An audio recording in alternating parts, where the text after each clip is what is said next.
There is a reason Iran is always at the center of global tension. It is not just politics, it is memory. Iran remembers ruling vast portions of the known world. It remembers being invaded, betrayed, divided, sanctioned, and isolated. And most importantly, it remembers surviving every single time. This is not the story of a dangerous country or a misunderstood nation. This is the story of a civilization that learned long ago how powerful patience can be. Iran is not a country that can be explained by a headline or understood through a single revolution. It is a civilization that has been speaking for thousands of years. Like all ancient voices, it does not shout, it endures. Long before the modern name Iran appeared on maps, this land was known as Persia, a name that once carried immense weight across continents. In the 6th century BCE, a leader emerged whose legacy still shapes political thought today. His name was Cyrus the Great, and his empire expanded rapidly, but not through cruelty alone. Cyrus ruled differently. He allowed conquered peoples to practice their religions. He respected local traditions. He limited enslavement and governed through law rather than terror. In an era where empires were built on fear, Persia was built on order and tolerance. This approach was so unusual that centuries later, historians would describe Cyrus as one of the earliest champions of human rights. The Persian Empire became one of the largest the world had ever seen, stretching from the Indus Valley to the Mediterranean Sea. What made it powerful was not only military strength, but administration. Roads connected distant lands. Couriers delivered messages with unmatched speed. Governors were monitored. Corruption was punished. Stability became a strategic advantage. But power invites challenges. When Alexander the Great marched east, he defeated Persian armies and burned Persepolis, the ceremonial heart of the empire. To many, it appeared Persia had fallen forever. Yet something unexpected happened. Alexander adopted Persian customs, clothing, and governance. His successors ruled like Persian kings. Greek and Persian cultures fused. Persia lost its throne, but not its soul. This pattern would repeat throughout Iranian history. Dynasties would rise and fall, but identity would remain. The Parthians halted Roman expansion. The Sassanids restored Persian dominance and refined law, architecture, and philosophy. During this period, Zoroastrianism shaped Iranian moral thought with a radical idea: humans must choose between truth and lies. Responsibility was personal, morality was active. Then came the Arab conquests and the spread of Islam. For many civilizations, conquest meant erasure. For Iran, it meant transformation. Islam was adopted, but Persian language and culture survived. Over time, Iran became one of the intellectual engines of the Islamic world. Scholars translated ancient Greek texts, advanced medicine, developed mathematics, and explored astronomy. Avicenna's medical writings were used in Europe for centuries. Al-Khwarizmi laid foundations for algebra. Iranian thinkers did not merely preserve knowledge, they expanded it.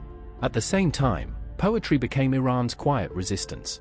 Works like Ferdowsi's Shahnameh preserved pre-Islamic Persian history at a time when it risked being forgotten. Poets such as Hafez, Sadi, and Rumi explored love, faith, power, and human nature with unmatched depth. In Iran, poetry was not decoration, it was memory, it was identity.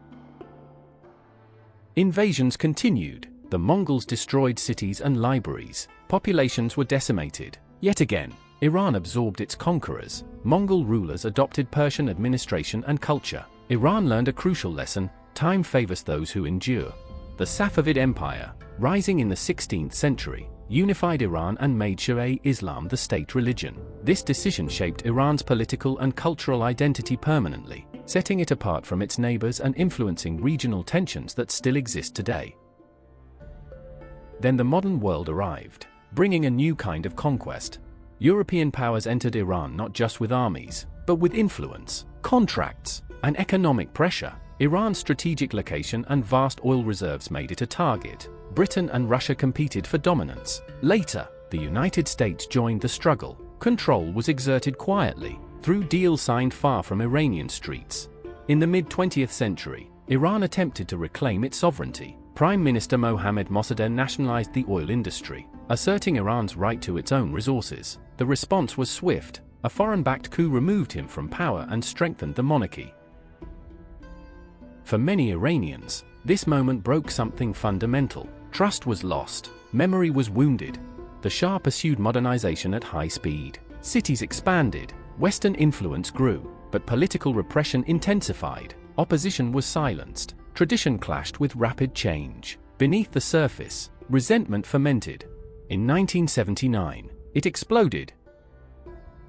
The Islamic Revolution ended centuries of monarchy and replaced it with a religious republic. To the outside world, Iran suddenly appeared hostile and unfamiliar. Inside, many saw it as a reclaiming of independence and dignity. The cost was immense. Sanctions followed. Isolation deepened. A devastating war with Iraq consumed a generation. From that moment on, Iran's image abroad became simplified. A civilization thousands of years old was reduced to a single narrative. But Iran did not stop evolving. Inside the country, contradictions multiplied. Strict laws existed alongside deep intellectual curiosity. Universities expanded. Women became a majority in higher education. Iranian filmmakers won international awards. Artists, writers, and musicians created within limits, speaking in layers. Modern Iran is neither frozen in the past nor detached from it. Ancient ruins stand beside crowded highways. Young Iranians quote poets older than many nations. History is not distant here. It lives in language, behavior, and memory. Conspiracies surround Iran because complexity makes power uncomfortable. A nation that has endured invasions, coups, and isolation develops caution. Strategy replaces impulse. Patience replaces haste. Iran plays the long game because it has always lived in long time. To outsiders, Iran often appears defiant. To itself, it is defensive. Every policy carries centuries of experience. Pride in Iran is not loud. It is inherited. Iran does not measure itself in election cycles. It measures itself in dynasties.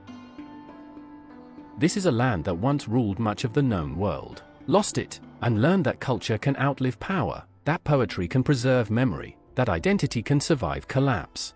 To understand Iran is to accept complexity. It is ancient and modern, wounded and creative, cautious and resilient. Iran does not ask to be feared or admired. It asks to be understood. And history shows that whenever the world forgets this, it underestimates a civilization that has never truly disappeared.